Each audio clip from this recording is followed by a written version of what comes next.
I just wanted to share with you 4 things I have found since I became a trustee of CLL. So first of all, they're an incredibly friendly, welcoming and mutually supportive bunch of trustees. They really are. Is that all the trustees are absolutely passionate and committed to CLL support and also to helping anybody that has got CLL and their partners or carers live well with CLL.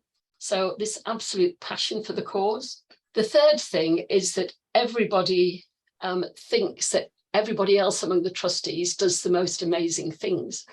And the reason why we do this is that Mark has very wisely given us all roles that play to our strengths.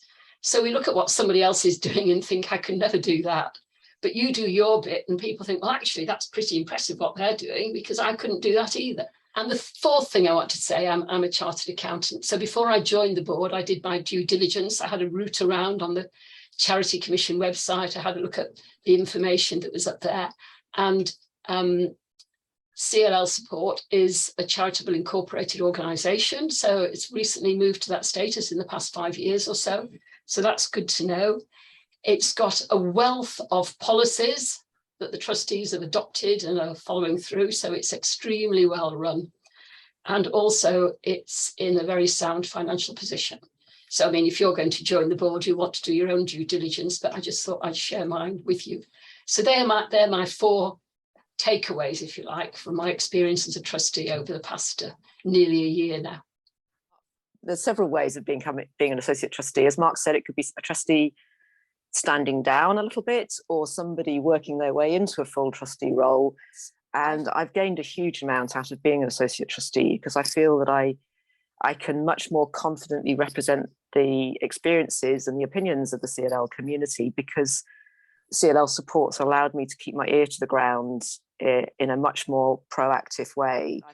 I've really enjoyed feeling part of the CLL community, and that CLL support has got a very positive can-do sort of attitude amongst the trustees, and also a lot of humour. I think a lot of the work gets done and a lot of the discussions happen sort of peppered with fun and humour, which is particularly welcome.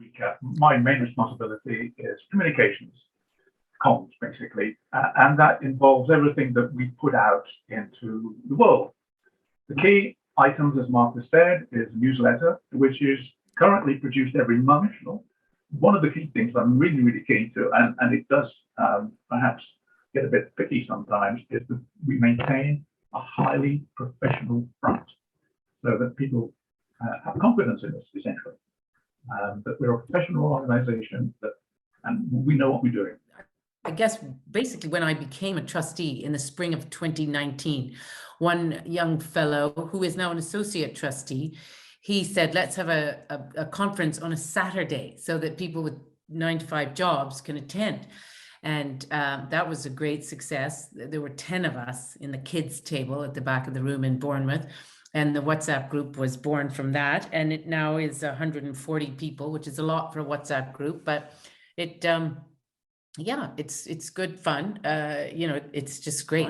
I shadow Michael with the pharma fundraising and do my bit with the pharmacies when they're looking for a patient voice. You know, they have a lot of panel discussions and activities, surveys where they are looking to see what we think about things. And sometimes you just feel like it's that they're ticking a box, but sometimes it's good. It's good that they listen to us.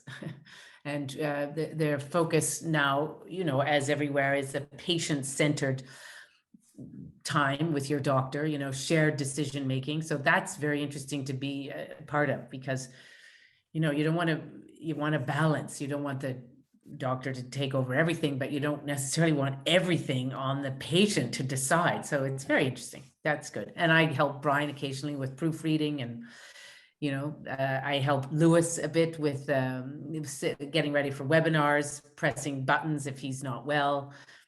I'm a bit of a jack of all trades, maybe, or something, you know, master of none. You are a master, Nora.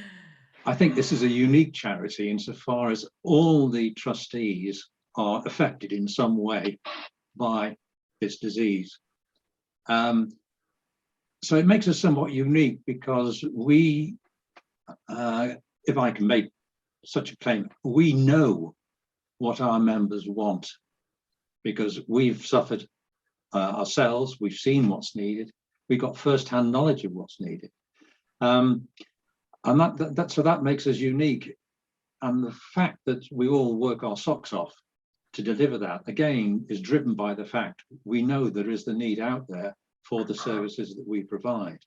And the ultimate benefit, I think, to the trustees, which has been tempered somewhat because of circumstances over the last 2 years, is the thanks that we get from members, particularly at conferences. They are so grateful when people come up to you sort of during the day and keep saying what a good job we're doing, how they appreciate us. That makes it all worthwhile.